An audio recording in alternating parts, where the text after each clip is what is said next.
Shalom, Levavot Mekashevim. Hoy continuamos con el sentido Pshat de la Megilat Esther. Vamos con el capítulo 5. Leemos: Vayhi vayom ha-shelishi batilbash Esther malhut. Y fue el tercer día y vistió Esther realeza. Nos encontramos después de los 3 días de ayuno público que pidió Esther, es decir, en los días intermedios de la festividad de Pesaj, Hol HaMoed. Claro está que el pasuk anterior no define la ropa que vistió Esther para presentarse ante el rey Ahasverosh, pues siendo la reina, todos los días vestía ropas reales. Nuestros sabios explican que Esther se vistió de profecía, que se define como realeza porque proviene de Dios, de Hashem. En un sentido más profundo, el cuerpo humano, creado a semejanza de Hashem, contiene una luz espiritual interna y otra externa. La luz externa, mejor conocida como Tselem Elohim, la semejanza de Hashem, puede ser percibida en las personas que, pese a no ser del todo atractivas físicamente, tienen gracia y son bien aceptadas por todos. Esther, con el propósito de conseguir la compasión de Ahasverosh, se vistió de esa luz espiritual externa, desarrollándola todavía más para encontrar gracia a los ojos del rey y su consentimiento. El Arizal escribe que es nuestro deber incrementar día a día ambas luces, la interna y la externa. Y continuamos leyendo: Vayhi Hirot Hamelech et Esther Hamalka, Nazea Gen Be Enav. Y fue cuando vio el rey, a Esther, la reina, y obtuvo gracia en sus ojos. Repetidas veces escuchamos al leer en la Megilat, en la Megilat, el don especial que tenía Esther de ser bien aceptada por todos los que la observaban. ¿Sí? Esto se reitera una y otra vez. Luego leemos: Malach Esther Hamalka Uma Bakashatech ad hatzi hamalhut beinaten lach. ¿Qué te sucede, Esther, la reina, y cuál es tu pedido? Hasta la mitad del reino se te otorgará.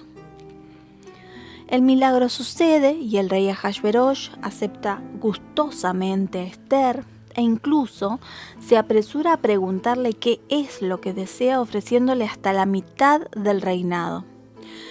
Aunque la expresión Ahasverosh, hasta la mitad del reinado, esta expresión de Ahasverosh se escucha más que apreciable, su intención en realidad era advertir a Esther que había algo que no podía conceder de ninguna manera, que era la reconstrucción del segundo Beit HaMikdash. Por otro lado, es importante recordar que hasta este punto de la historia Ahasverosh desconocía que Esther era Yehudá. Entonces, ¿por qué supuso, o al menos sospechó, que podría solicitarle la reconstrucción del segundo Beit HaMikdash? Sería la pregunta. La respuesta es que en realidad era tan desmedido el pánico del rey Ahasverosh por evitar el fin de su reinado que siempre agregaba dicha condición a cualquier persona, sin importar quién fuera, de modo que en cada ocasión que ofrecía su ayuda, apoyo o asistencia para cualquier asunto que requería a la gente, agregaba: solo no intentes con ello favorecer la reconstrucción del segundo Beit HaMikdash, todo menos eso. Luego leemos: Vadomer Esther, Yabo Hamelech Behaman Hayom el Amishte Ayer Asiti Lo. Y respondió Esther: que vengan el rey y Hamán al festín que le preparé. Esther se presenta ante el rey Ahasverosh y el milagro sucede. Ahasverosh extiende su cetro real y le ofrece prácticamente lo que pida. ¿Y qué responde Esther? Lo invita a una fiesta. Esther comprendió que mientras Amán fuera su competidor en el afecto del rey, todo estaba en peligro. Por eso, decidió llevar adelante un plan más acertado, buscando la manera de infiltrar primeramente alguna enemistad o repulsión hacia Hamán y solo después hacer su petición. Esther invitó al rey a un exclusivo festejo, solamente al rey y su amada esposa en compañía de Amán. Ni siquiera invitó a la esposa de Amán. La evidente presencia del solitario Amán en una celebración espontánea por parte de la reina era más que desagradable y sospechosa. Sin embargo, los efectos fueron aún más allá. Ahora Ahasverosh se preguntaba por qué Amán debía estar presente. Organizaba una conspiración contra su majestad, intentaba conquistar a Esther. Tal vez ambas suposiciones eran verdad. En este momento, la rivalidad con Amán había dado inicio, como Esther lo esperaba. No obstante, Esther sabía que eso no sería suficiente. Por eso Esther debía crear un intenso deseo entre Ahasverosh y Amán por lidiar incluso sin una causa que lo respaldara. Pero ¿cómo lograrlo? Esther se las ingenió para hacer pensar al rey Ahasverosh que alguien planeaba asesinarlo, como había sucedido en el pasado con Bigtán y Teresh. Lo insinuó entre palabras. Tal vez. Ahasverosh finalmente se quedó inquieto, suponiendo además que su vida corría peligro. Después de todo, eran muy comunes semejantes actos. De modo que Ahasverosh comenzó a deducir quién podría anhelar su reinado, y evidentemente el primero en su lista fue Amán. Era el primer ministro, gozaba de todos los privilegios de Ahasverosh, tenía en su mano el anillo real, era reverenciado en todas partes, obligando a la gente a postrarse ante su presencia. Sus hijos eran funcionarios gubernamentales y ahora era el invitado de honor de una cena exclusiva para el rey y la reina, sin mencionar la posibilidad de que Amán ansiaba a la reina misma. Leemos.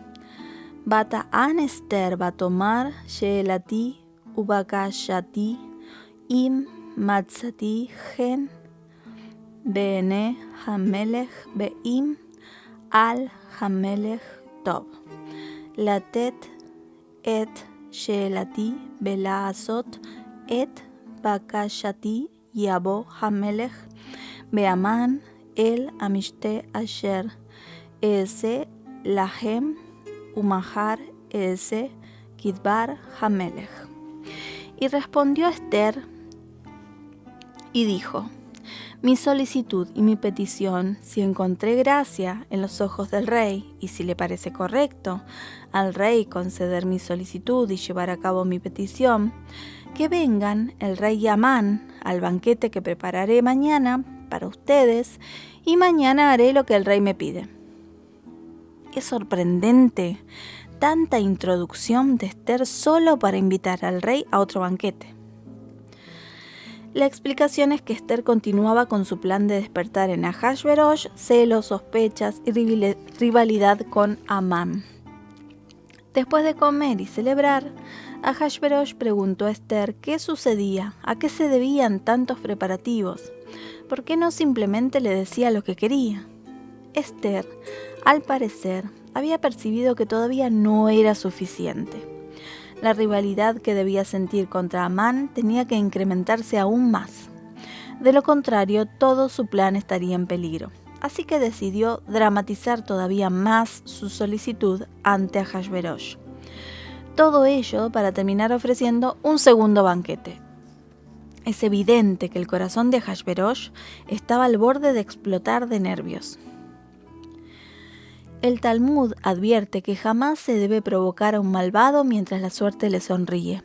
Es preciso esperar al momento correcto, al primer asomo que demuestre que se le acabó su suerte, antes de encararlo. Esther debía esperar alguna insinuación que demostrara que la suerte le había dado la espalda. Leemos. Vayetze Haman bayom hahu sameach betov lev bechirot Haman et Mordejai besha'ar hamelech belo kam belosa mimenu baimale Haman al Mordejai gema. Y salió Amán en ese día alegre y de buen humor, y cuando vio a Mordejai en el portón real sin levantarse ni moverse ante él, se llenó Amán por Mordejai de furia. La furia de Amán no tenía límites y lo peor de todo era que no podía exhibir su sentir.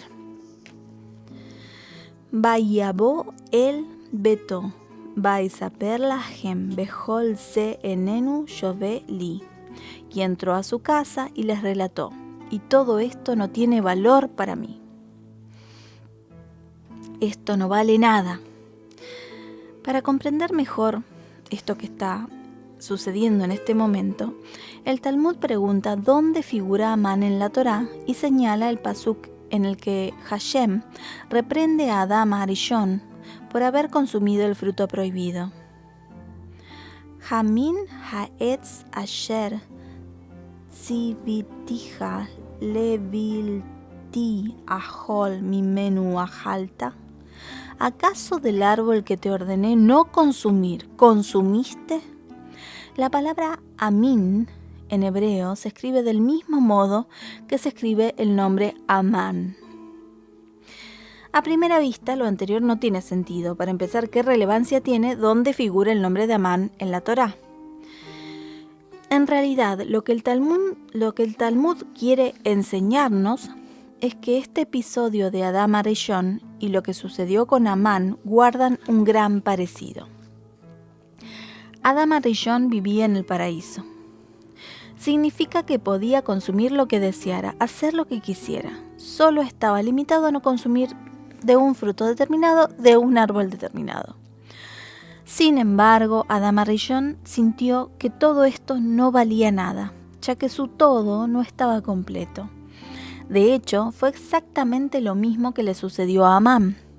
El final ya lo conocemos, ambas historias. Adam Arishon finalmente consumió de ese fruto tan deseado y perdió todo lo que tenía en el paraíso. Amán intentó atentar contra la vida de Mordejai y también perdió todo lo que tenía. El Talmud comenta la metáfora del camello que envidió los cuernos del toro. Así que se dirigió a un lugar para que se los colocaran.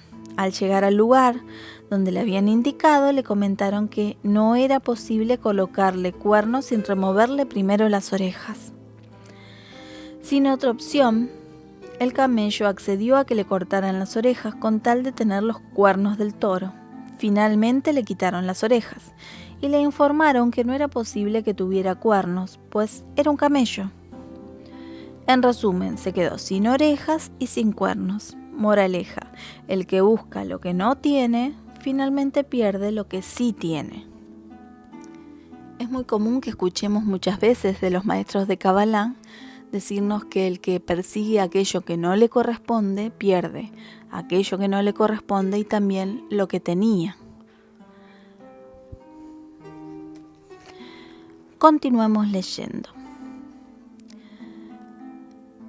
En relación a lo que estábamos hablando, Amán, como probablemente le pasó a Adam Arishon y como también le pasó a Coré, sabemos su historia, afirmaron en su momento, todo esto no vale nada.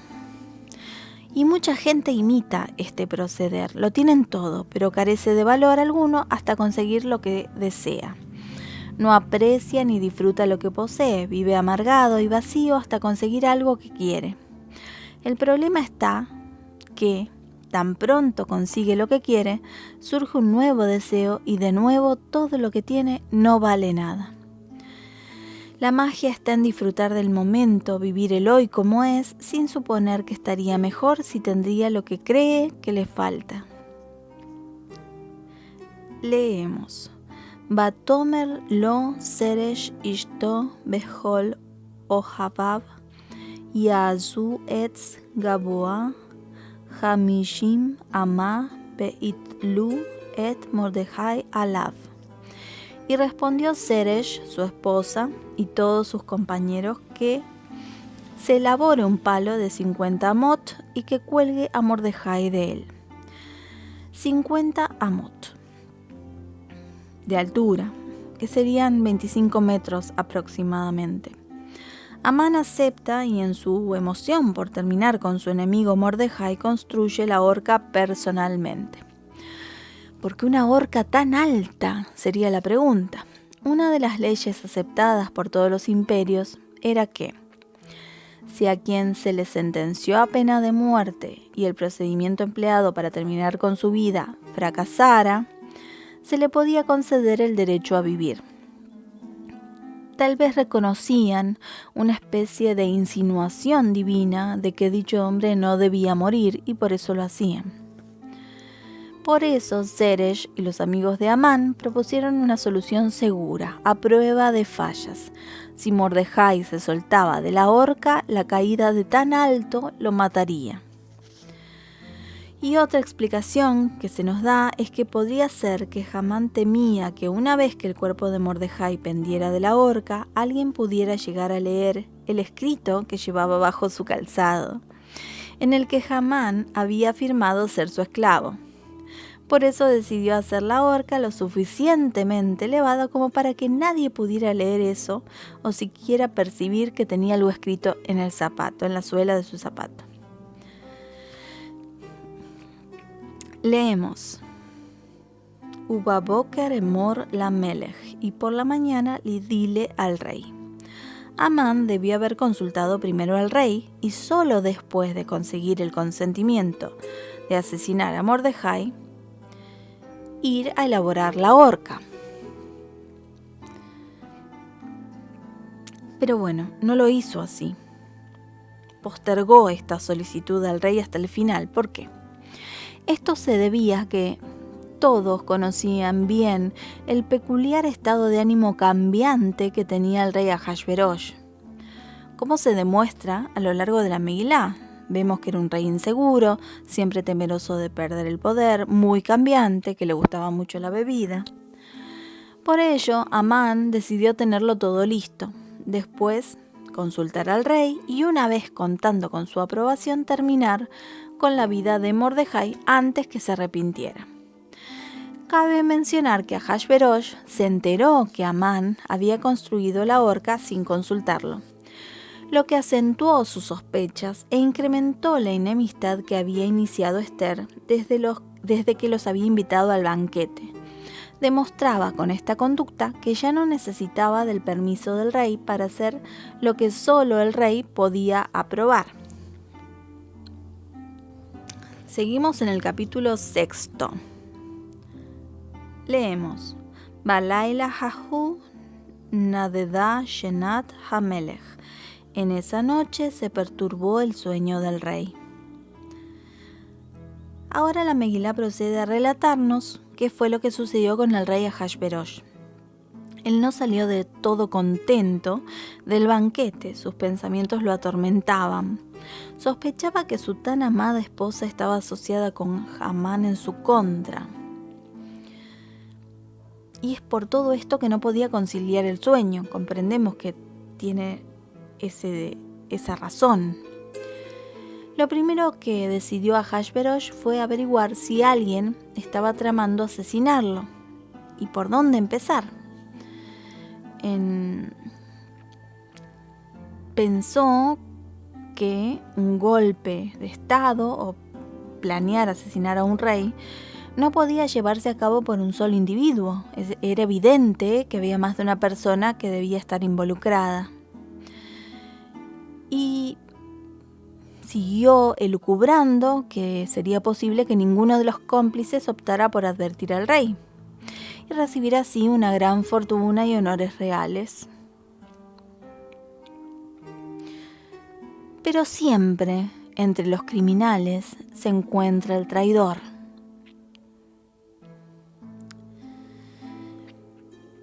El traidor que prefiere tomar el papel de héroe y recibir una merecida retribución.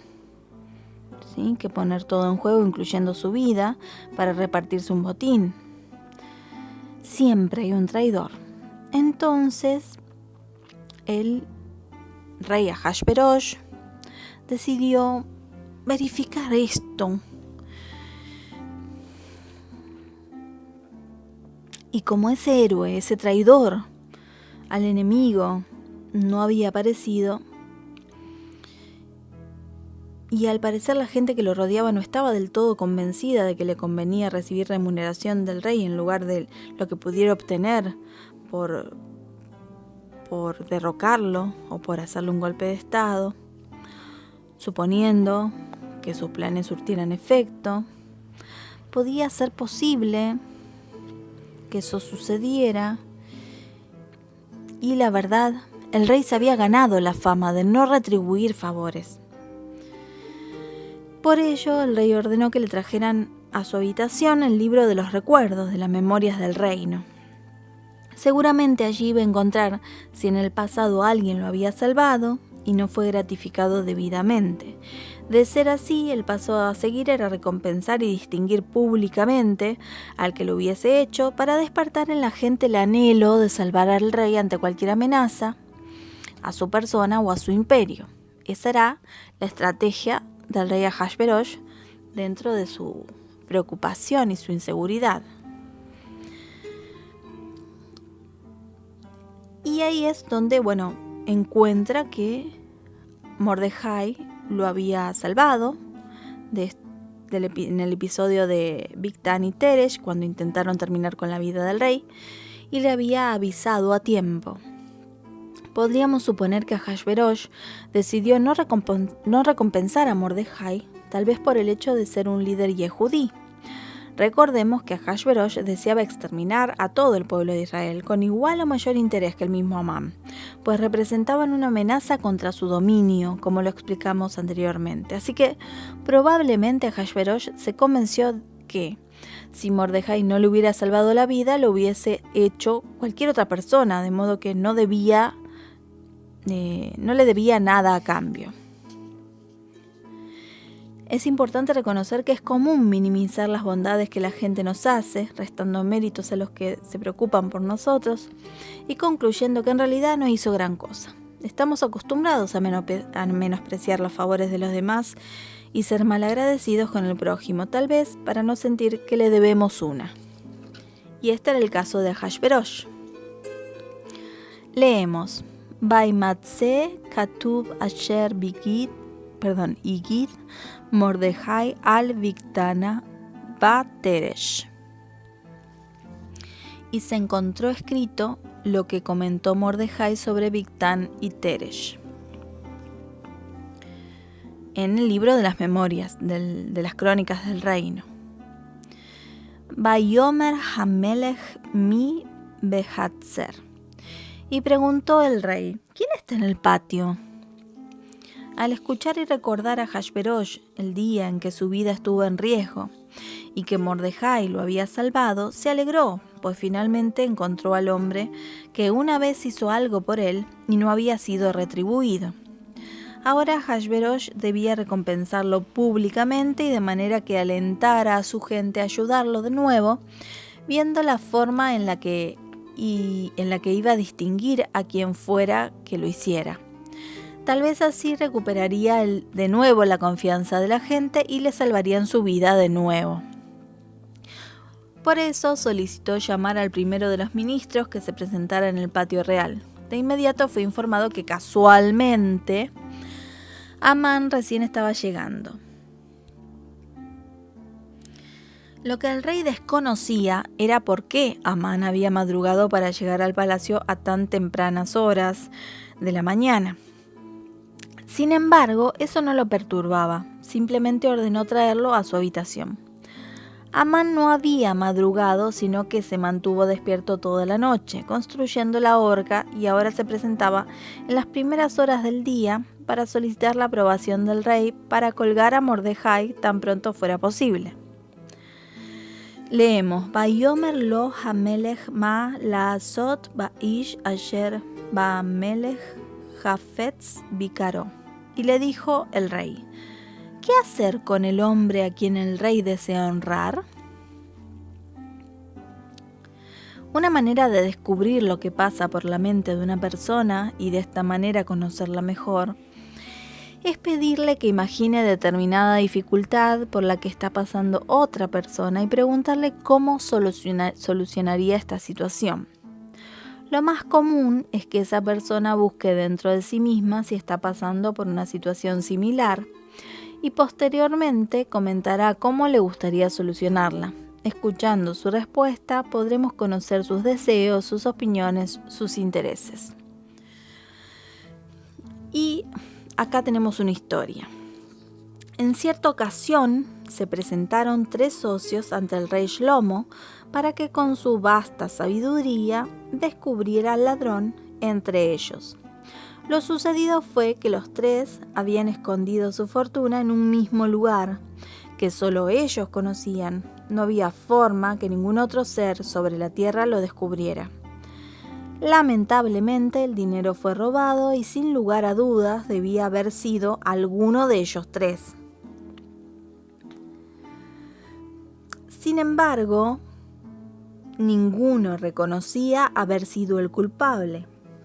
No había pruebas, ni testigos, ni pistas, ni ningún otro dato que pudiera ayudar a encontrar al ladrón. Por eso decidieron llevar su caso con la única persona sobre la tierra que podría solucionar el enigma.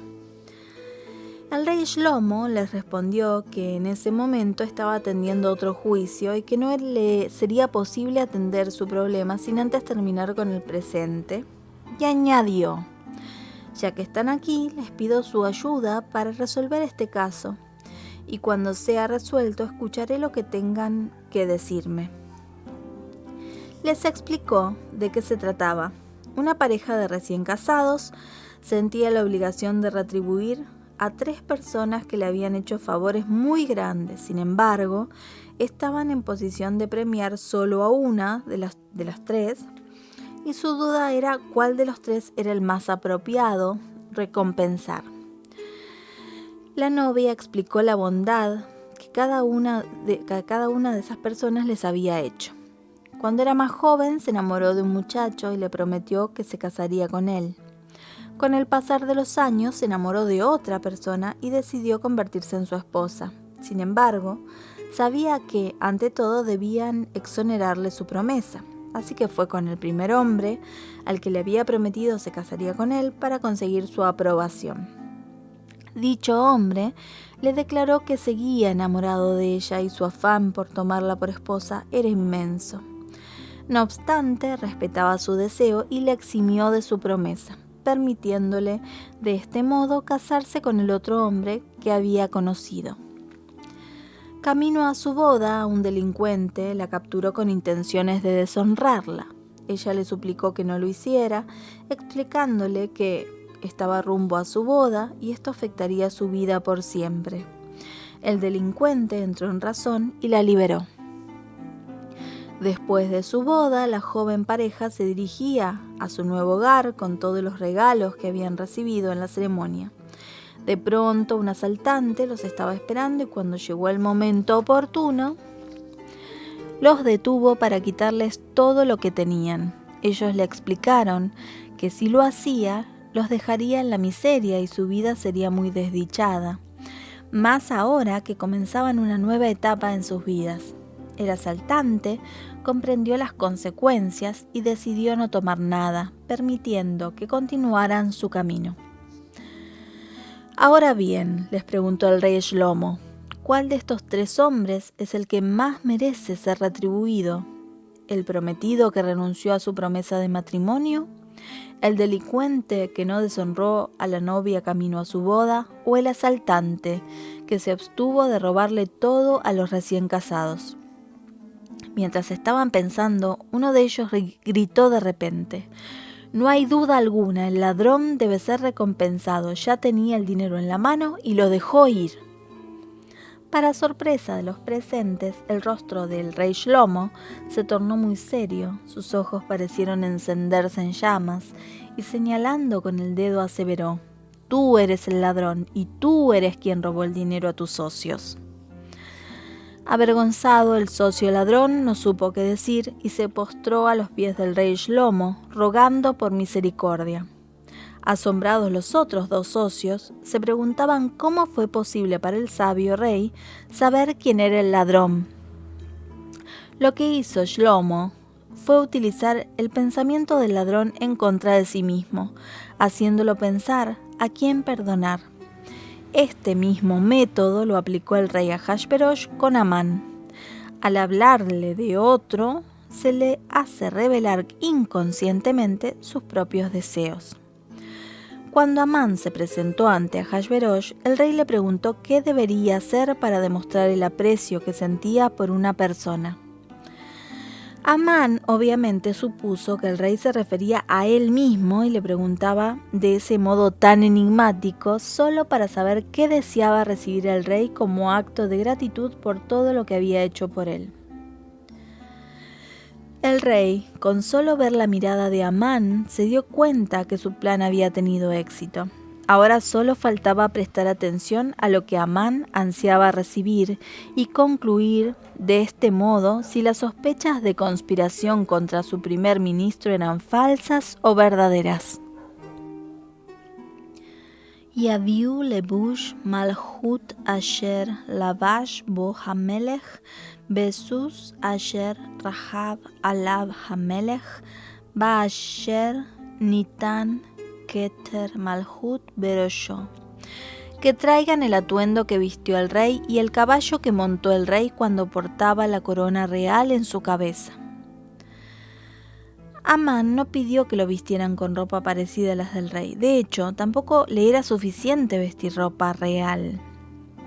Él quería los atuendos que el mismo rey había vestido en el pasado cuando fue coronado. Asimismo, no solicitó un caballo parecido a los que están en los establos reales. Quería el caballo que había montado el rey el día en que fue coronado. Por último, pidió que uno de los más distinguidos personajes del reinado lo paseara por la ciudad anunciando: así se le hace al hombre que el rey anhela su aprecio. Podríamos resumir la respuesta de Amán como un nuevo evento de coronación aprobada por el rey en vida. Por eso, después de semejante respuesta, las sospechas de Ahasverosh acerca de si Amán deseaba terminar con la vida del rey y apoderarse de todo el reinado se habían comprobado. Sin embargo, no podía simplemente ordenar que lo mataran, pues siendo el primer ministro y después de haber asesinado a su propia esposa, no quería empeorar su propia imagen frente a la gente. Por otro lado, no podía pasar por alto las intenciones de Amán, así que Ahasverosh comenzó a humillarlo para dar inicio de ese modo a su caída, antes que se rebelara y tomara el poder. Vayomer Hamelech le Amán, Maher kach et halebush beet hasus kaasher, divarta vaazeh gen le Mordejai hayehudí, al tapel davar mikol asher vivarta. Y dijo el rey Amán: pronto, toma el atuendo y el caballo como dijiste y haz así a Mordejai el Yehudí. No omitas nada de lo que dijiste. Cuando el rey mencionó las palabras y haz así, la cara de Amán palideció. El Midrash comenta que ahí no terminó todo. Cuando Amán se recuperó del impacto, explicó al rey lo mucho que odiaba a Mordejai. Le reveló que se había presentado temprano a su palacio precisamente para pedir su consentimiento para terminar con la vida de Mordejai, sin mencionar que ya tenía preparada la horca. Y para evitar pasear a Mordejai, dijo al rey: ofrezco perdonar la vida de Mordejai, el Yehudí, a cambio de no pasearlo por la ciudad. Y Ahasverosh le respondió: eres piadoso, con gusto acepto la propuesta y además debes pasearlo como lo sugeriste. A lo que entonces Amán dijo: para no pasear a Mordejai, el Yehudí, ofrezco al rey 1000 barras de plata. A lo que el rey le responde: eres generoso, con gusto acepto el obsequio. dale la fortuna a Mordejai y además debes pasearlo como lo sugeriste. Amán, ya derrotado, le dice al rey: suplico al rey, nombre a Mordejai el Yehudí, primer ministro del reino, a cambio de no pasearlo. Y el rey le responde así: tu sugerencia me parece excelente. Hoy por la tarde nombraré a Mordejai primer ministro de mi reino y además debes pasearlo como lo sugeriste. Finalmente Amán se retiró del palacio del rey completamente abatido, no antes de que el rey le advirtiera no omitir ningún detalle de todo lo que había mencionado. Leemos: Behamán nidhaf el beto adel baja fui rosh. Y Amán fue empujado a su casa en duelo y abatido. Durante su recorrido por la ciudad, Amán pasó a un lado de su propia casa, vociferando todo el tiempo: así se le hace al hombre que el rey anhela su aprecio, refiriéndose a Mordejai. Desde algunas horas antes, los habitantes de la ciudad se habían reunido en las calles para ver la impactante escena y se decían unos a otros: vengan a ver a Mordejai y Amán. Por la ventana de su propia casa se asomó su hija. También ella había escuchado que Mordejai y Amán harían su aparición por la calle. Sin embargo, supuso que el que montaba el caballo era su padre y quien lo dirigía era Mordejai. Por ello decidió tomar la basinica con todos los desechos que contenía y los arrojó sobre el que dirigía el caballo. Amán, al recibir tan desagradable sorpresa, levantó la vista para saber quién era el responsable, y cuando la hija reconoció a su padre y lo que le había hecho, la vergüenza y el temor por lo que le esperaba la dominaron y se arrojó por la ventana, perdiendo la vida. Es por eso que la Megilá señala que Amán estaba en duelo cuando regresó a su casa. Leemos: Vaisaper Amán le Seresh ishto ulhol ohavav et kol asher karahu. Y relató Amán a Seresh su mujer y a todos sus amigos todo lo que le había sucedido. El término karahu, sucedido en hebreo, significa casualmente. Amán estaba convencido de que todo lo que había vivido ese día fue por mera casualidad y no significaba nada especial. Comentó a su esposa y a todos los presentes que casualmente el rey no pudo conciliar el sueño toda la noche, y casualmente decidió que le leyeran el libro de los recuerdos, y casualmente se abrió la hoja donde figuraba la historia en que Mordejai había salvado la vida del rey. Casualmente el rey había olvidado recompensar a Mordejai por lo que hizo. Casualmente el rey no supo qué hacer al respecto y decidió pedir consejo de alguien más. Casualmente yo estaba justo en el patio real, justo antes que el rey lo llamara para consultarlo. Casualmente supuso Mordejai que se refería a él, así que expuso lo que más le hubiese gustado a él en su vida. Casualmente resultó que el rey se refería a mi más grande enemigo, dijo Amán, y casualmente decidió de entre toda la gente de su reinado que fuera Amán quien llevara a cabo lo que él mismo le había aconsejado hacer al mismo rey Ahasverosh. Es increíble la ceguera en la que vivía Amán, al no percibir lo que estaba sucediendo. Sin embargo, su esposa y todos los presentes lo advirtieron de inmediato.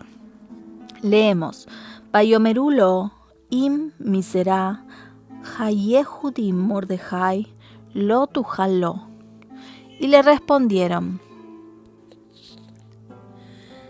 si descendiente de los Yehudim es Mordejai, no podrás con él. Seresh, la esposa de Amán y los amigos de Amán, le explicaron que con el pueblo de Israel no existen casualidades. Todo está dirigido por Hashem, y todo lo que supuso que fue casualidad, en realidad fue causalidad. nada surgió por sí mismo, todo fue causado con un propósito. En este caso era más que evidente su derrota. Leemos. Odam medaberim imo besarise hamelech ugiu bayab hilu lehaviet Haman el amishte asher aseta Esther. Mientras conversaban con él, los sirvientes del rey llegaron y se apresuraron para traer a Amán al banquete que había preparado Esther. Amán, después de escuchar el veredicto de su esposa y sus amigos, entró en razón. Comprendió que estaba destinado al fracaso total sin remedio y su ruina ya había comenzado.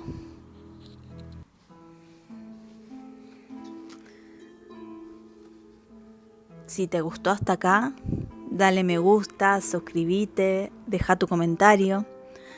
Vamos a seguir en la próxima entrega con el capítulo 7 del sentido Pshat de la Megilá de Esther. Te mando un abrazo grande y nos seguimos encontrando aquí en Audio Cábala by Inca Tuaria.